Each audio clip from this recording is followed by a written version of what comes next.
11 de la mañana, 35 minutos. Vamos a hablar de uno de los muchos temas que van a ser parte de las jornadas de salud ambiental y derechos humanos de la Universidad Nacional del Sur, que se van a realizar mañana y el sábado, con un amplio cronograma que ustedes pueden encontrar en las redes de la jornada. Después lo vamos a estar mencionando bien para que puedan ver la propuesta completa. Hemos seleccionado uno de los temas que nos ha interesado e invitado a un par de autoras de uno de los trabajos que gira en torno a lo ocurrido en nuestra ciudad hace casi un año, ¿no? El 16 de diciembre del año pasado. Esto va a ser parte del panel que mañana a partir de las 2:30 va a desarrollarse en el rectorado de Colón 80, en el Salón Fundadores. El eje es cambio climático, energías renovables y forestación urbana. Lo va a coordinar Valeria Duval junto a Guillermo Vallejos,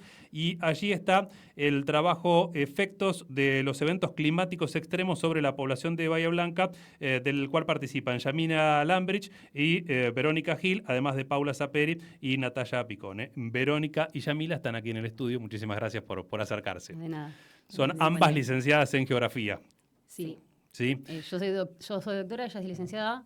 Yo ya estoy en una etapa diferente. Y estamos trabajando con ese tema en su tesis doctoral. Bien, bueno, hay una publicación de este trabajo que realizaron en la revista Facena, ¿se dice así? Sí, Facena. Facena, que, bueno, entre otras tantos datos de análisis que ustedes aportan sobre esa jornada, marcan justamente que tiene un gran interés científico. ¿Por qué?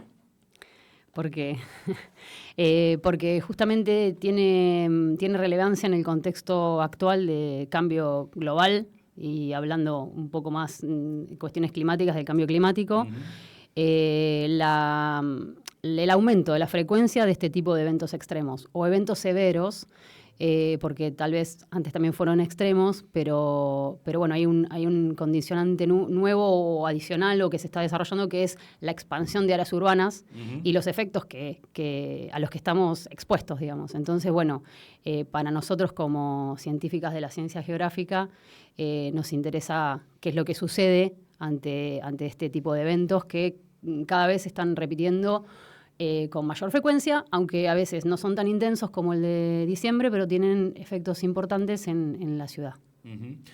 Bueno, ahí se parte de graficar justamente un mundo en el cual las ciudades por ahí son territorialmente una pequeña porción, pero que acumulan un enorme porcentaje de la población, ¿no? Por lo cual los impactos son también mucho más graves. Exacto. Generalmente, bueno, las ciudades intermedias como la nuestra, tenemos un desarrollo urbano importante, se extiende la ciudad a medida que crece la población, y a veces es acompañada con políticas que tienen en cuenta este tipo de eventos y otras veces no. Entonces ahí es donde tenemos nuestra injerencia, digamos, o nuestro ojo puesto para ver qué es lo que sucede en esas ocasiones. Recién me advertían, lo meteorológico no es específicamente el campo de ustedes, sin embargo el trabajo obviamente tiene muchísimas variables que parten desde allí, y está toda esta discusión de cómo se califica lo que ocurrió en Bahía, y bueno, para qué sirve tener una calificación correcta de lo que ocurrió aquí. En términos de gravedad fue un hecho inédito para la localidad, ¿sí? Particularmente por la velocidad del viento, ¿sí? 155 kilómetros por hora. La ciudad no estaba acostumbrada a este tipo de intensidad del viento. En términos de pluviométricos también, ¿sí? Las lluvias fueron intensas, fueron 60 milímetros, ¿sí? Que es bastante intenso para lo que generalmente precipitan en la ciudad. Y se considera entonces un evento extremo, ¿sí? Por estas condiciones meteorológicas que, como bien decimos, se trata de un bow echo, ¿sí? Que es una tormenta en forma de arco, ¿sí? Que tiene sus consecuencias, se manifiesta con vientos intensos, ¿sí? Ya hay antecedentes dentro de la provincia de Buenos Aires de este tipo de eventos, y se espera que a causa de este cambio en el clima, sean cada vez más frecuentes y severos. De hecho, hay estudios hechos en la UBA en donde hay registro de frecuencias de BOECOS y otro tipo de eventos que son más de estilo meteorológico con categorías que tienen los científicos de las ciencias atmosféricas y que, bueno, nosotros estamos como leyendo ese tipo de información como para ver, porque el tema acá es, tenemos esos eventos, la gente no, es necesario informarla, no asustarla, sino informarla y que estemos preparados. Entonces, bueno, un poco esa es la idea nuestra, la idea de seguir trabajando y ir desde el lado de la concientización, desde la educación, de conocer qué es lo que sucede, por qué hay mayor frecuencia, cuándo se da esa mayor frecuencia, cuándo podrían ser eventos que se puedan suceder. Entonces, bueno, un poco en este caso fue este hecho inédito, como dice Yamila, pero nosotros siempre tenemos tormentas fuertes, lluvias torrenciales, vientos importantes. En este caso fue combinado y excedió.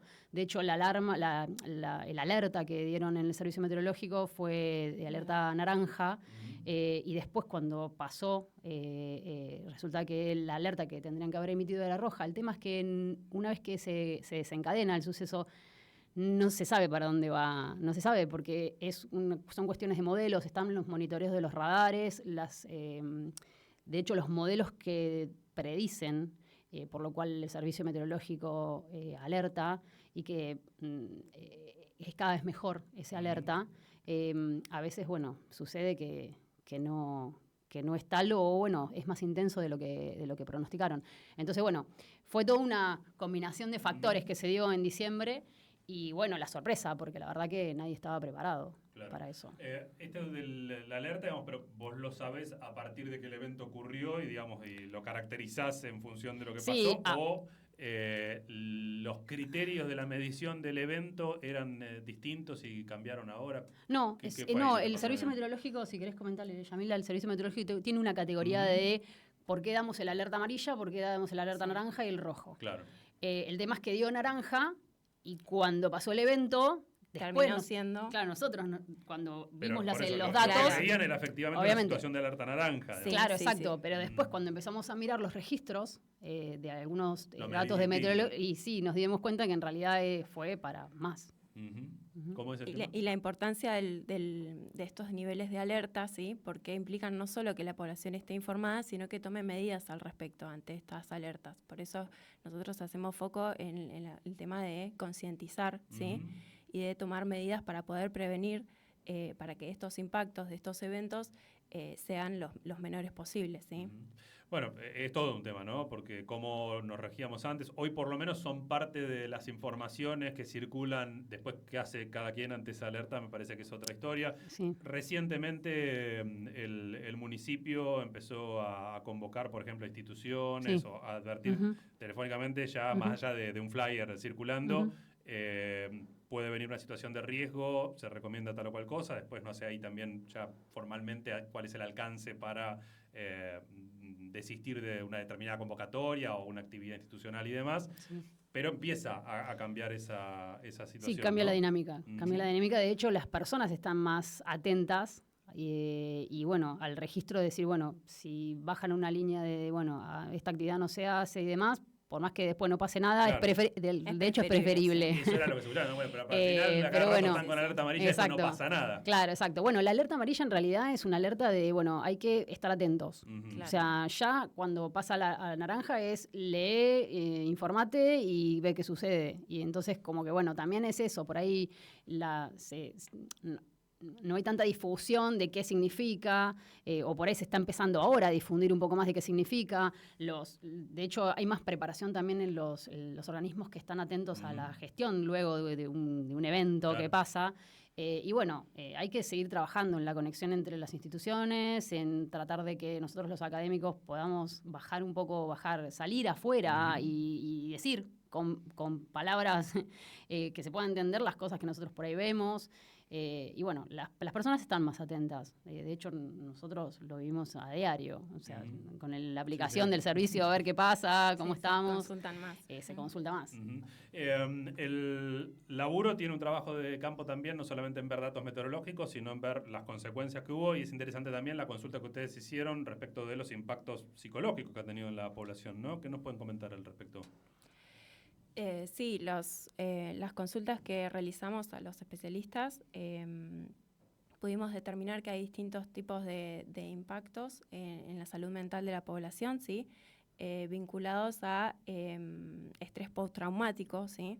Lo que nos indican episodios de ansiedad, ¿sí? Reacciones físicas vinculadas al evento, ya sea por haber sido afectado físicamente, sino que también por haber vivido, ¿sí? Ver las destrucciones de sus hogares, ¿sí? Todo esto impacta en la población, ¿sí? Y es algo que venimos viendo a través de las entrevistas. De hecho, hay un trabajo en las jornadas que habla de creo que es una experiencia o un trabajo científico, no me acuerdo bien en el flyer, sobre justamente los efectos de esta tormenta que hubo el 16 de diciembre.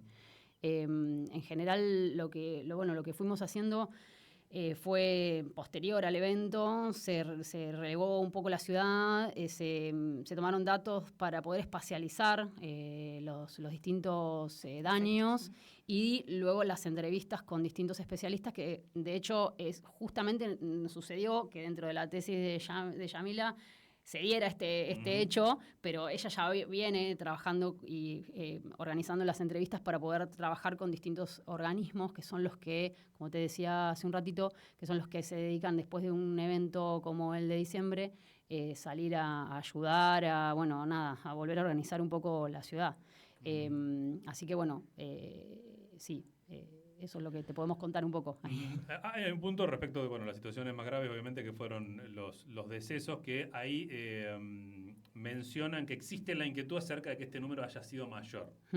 ¿Eso expresado en estos términos qué significa? ¿Que efectivamente queda eso la duda o...? No, fue en un principio. Porque era lo que uno escuchaba, pero realmente después no ves otro elemento sobre el cual se pueda sostener. No hay. Fueron conjeturas que formaron parte de la incertidumbre y de salir a la calle y ver la magnitud de los daños. Y bueno, fueron conjeturas que salieron en el momento, pero no. No se pudo mantener, digamos, no se pudo sostener. Evidentemente era la dificultad también de comprender cómo no fue aún más grave, ¿no? Viendo el panorama que ha, tuvimos suerte, que ha dejado. Sí. Y sí, lamentablemente es un poco la sensación que queda. Esto por un lado el tema de las alertas, pero después ¿qué hace? A la forma de pensar también el diseño de la ciudad o de las ciudades de aquí en más, ¿no? ¿Es consecuencia del cambio climático? ¿Es algo que pasa ahora y que no pasaba antes o que pasaba antes y que las condiciones de la ciudad hacían que el impacto no fuera tal? No sé, pensando, por ejemplo, hay una línea, ustedes mencionan respecto de las viviendas precarias, ahí fue devastador, digamos, ¿no? Sí. Viendo que a más vulnerabilidad, evidentemente también el impacto es mucho mayor. Sí. No sé, los árboles no tendrían la altura o la configuración que tenían en esta época. Como que hay varias líneas que se abren a partir de lo que vos decís y tiene que ver con, por ejemplo, el arbolado urbano. ¿Qué árboles pueden soportar o no? Porque tal vez es un evento de tal magnitud, no hay forma. Pero se están haciendo trabajos relacionados al arbolado urbano, que en este caso sería como un obstáculo al viento, pero por otro lado el arbolado urbano favorece a la baja de temperatura que genera las islas de calor y el aumento de la temperatura dentro de la ciudad. La planificación, siempre hubo planificación de ciudades, el tema es que la planificación para la disminución del riesgo en este caso, o hacer frente a un peligro, no está contemplada o no estuvo contemplada. Y yo creo que a esta altura, de hecho hay varios países que ya las están empezando como a deslizar en sus planes de ordenamiento, es justamente planificar de cara a conocer cuáles son los peligros a los cuales está expuesta la ciudad.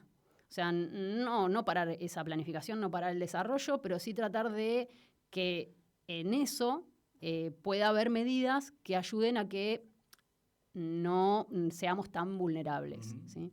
Entonces, va por ahí, digamos, no sé, como que te hice un combo. Sí, sí, sí. Pero hay muchas líneas que se abren. Entonces, el arbolado urbano, hidrografía urbana, Bueno, eso tenés, te quería preguntar, digamos, claro, ¿cuáles son los otros pluviales. riesgos que ustedes están advirtiendo Exacto. A los cuales está sometida la ciudad? Y, por ejemplo, tenés las lluvias torrenciales que se generan en la ciudad. Entonces, ahí tenemos toda una cuestión de evacuación del agua en la ciudad. Vos viste que llueven, 50 milímetros, 30 milímetros y se inundan las calles. Bueno, Sí. hay que darle un tiempo para que los desagües puedan escurrir. Entonces, si tenemos una lluvia mucho más abundante, y bueno, estamos en algunos problemas, y más en algunos lugares. Hay lugares más favorecidos, menos favorecidos. Bueno, eso es lo que tratamos de estudiar. ¿Cuáles son los impactos y dónde estaría? Porque la idea es que nosotros podamos generar herramientas que ayuden a gestionar el antes y el post, Claro. si sucede. ¿Y qué zonas específicamente ven que estén bajo esa Bueno, y configuración, justamente son digamos? las que vos decís, que son las más vulnerables, las que están en la periferia, algunos sectores también, en algunas calles, tenemos calles en donde tenemos algunos problemas. Bueno, ahora tendría que estar Paula, que es la otra compañera nuestra que está trabajando con nosotros, que ella se especializa en la parte de hidrografía urbana. Y bueno, nosotros vamos espacializando toda la información. Por eso te decía que hay como líneas, y bueno, y el tema es la planificación para estar preparados para el riesgo, para el peligro.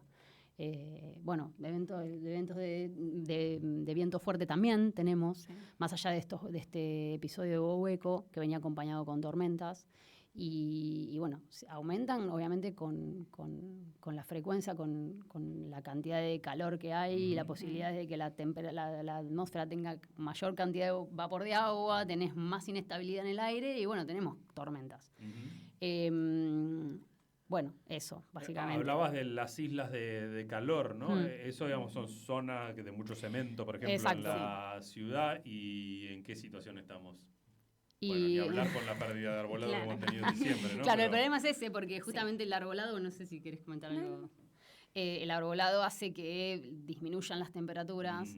De hecho, se está trabajando también en terrazas verdes, hay como una movida en ese sentido desde el ámbito científico. Pero bueno, después de ahí a que sea viable, hay un paso, digamos, a que quede como dentro de la planificación. Claro. Una alternativa son las soluciones basadas en la naturaleza, Bueno, ¿sí? Que por tienen ejemplo. que ver. Se trata de incorporar espacios verdes, ¿sí? Para tratar de reducir la temperatura. Y también de espacios azules, ¿sí? Que tratan justamente de reducir esta impermeabilización, ¿sí? que hay particularmente en las zonas céntricas, ¿sí? Y en general en la ciudad, para que ante estos eventos no se desencadenen las consecuencias que actualmente vemos, ¿sí? Hay un montón de trabajos a nivel internacional, incluso se están dando un montón de medidas, ¿sí? En ciudades tenemos un montón de ejemplos que están dando resultado ante este tipo de eventos. Una de las preocupaciones a nivel global también con el aumento del nivel del mar, ¿eso lo están mirando ustedes? Nosotros no. Nuestro grupo no lo está trabajando. Por ahí, ¿no? Sí, bueno, hubo un texto de una docente del departamento hablando un poco de ese tema hace un tiempito en las noticias. Y en realidad, bueno, nosotros tenemos el estuario, o sea, el impacto del aumento del nivel del mar tiene que ver con las zonas costeras. Bueno, ahí van a tener un poco de problema en la zona del puerto, claro. Y bueno, Ingeniero White. Y el tema es que, bueno, obviamente la costa cambia y si hay eventos que tienen que ver con el impacto, por ejemplo, no sé, las sudestadas en Monte Hermoso, en Pehuenco, si tenés un aumento del nivel del mar, obviamente que van a ser peores, digamos. Pero nosotros no lo estamos trabajando en sí. Y en definitiva, ¿cuánto de las que nos vamos mandando tienen que ver con las consecuencias que estamos padeciendo y cuánto con lo cíclico natural? Y mitad, ponele. Sí. Vamos a ser ecuánimos y generosos, exacto. No, mira, la variabilidad climática la podés buscar en la web y hay un montón de información y existe. Nosotros tenemos que tiene que ver con condicionantes astronómicos, condicionantes climáticos propios del ciclo de la atmósfera. Que tenemos cambios de aumento de la temperatura baja, el tema que se está viendo ahora es que desde la industrialización, ¿sí? Lo que generamos es, el efecto invernadero es parte de la dinámica atmosférica. El problema es que nosotros le aportamos gases que se intensifican. Entonces, la tendencia de cambio es mayor. Entonces, a nuestra historia, digamos, a nuestro tiempo, nosotros lo vemos intensificado. O sea que nosotros generamos una intensificación de este aumento de la temperatura. Entonces, bueno, por eso te digo, mitad y mitad. Yo me tiraría un poco más de la mitad para que nosotros somos la causante, pero bueno.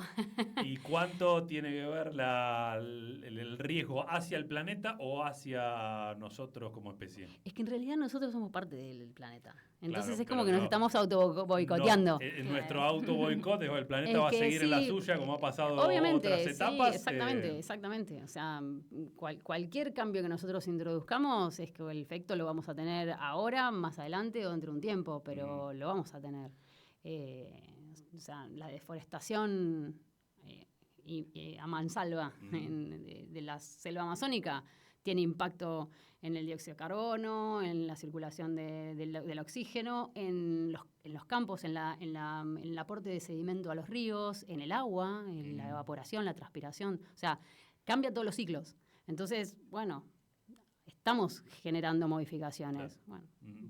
Bueno, Svampa lo plantea, ¿no? Con el colapso ecológico, pero también habla de estas situaciones Maristela, como, digamos, son más focalizadas, no esperar el fin del mundo, sino lo que estamos sufriendo ya en inundaciones, en olas de calor. Nos tendríamos que ir adaptando. El tema es que hay ciudades, hay sociedades que se pueden adaptar un poco más rápido y otras no tanto. Entonces, bueno, ahí está también el tema de las desigualdades y el impacto de esas desigualdades que se pueden dar dentro de una gestión de riesgo. Entonces, bueno, hay un montón de... Por eso siempre nosotros tratamos de trabajar interdisciplinariamente, de que seamos varios los que estamos mirando un problema o un conflicto, entonces te da otra mirada. Y bueno, es entre todos. Y yo creo que las acciones que se hacen desde la sociedad hacia, digamos, arriba, digamos, sería ¿cómo es? Down up. Hay una estrategia, digamos, que es desde las sociedades que proponen y necesitan determinadas cuestiones y, bueno, a los gobernadores y a los tomadores de decisiones para que se generen las cosas. Si no va desde los tomadores de decisiones a la sociedad, tenemos que hacer algo. Exactamente. Mucho interés no hay, ¿no? Exactamente. Pero tenemos que estar capacitados y saber. Entonces, bueno, eso es importante. Paula Saperi, dijiste, hace el aporte más desde la cuestión de la hidrología. Y Natalia Picone, está también trabajando en clima urbano. Ella tiene una especialización en clima urbano y, bueno, ciudades sostenibles. Entonces, bueno, estamos trabajando desde ese lado también. Bueno, las pueden escuchar y conocer mañana en el marco de estas jornadas ambientales en la universidad. En su caso, a partir de las 14:30, ahí en Colón 80, dentro del panel Cambio Climático, Energías Renovables y Forestación Urbana. Después estaremos compartiendo el enlace también de la investigación. Verónica Gil, Yamina Lambrich, muchísimas gracias por acercarse. A vos, muchísimas gracias. Gracias.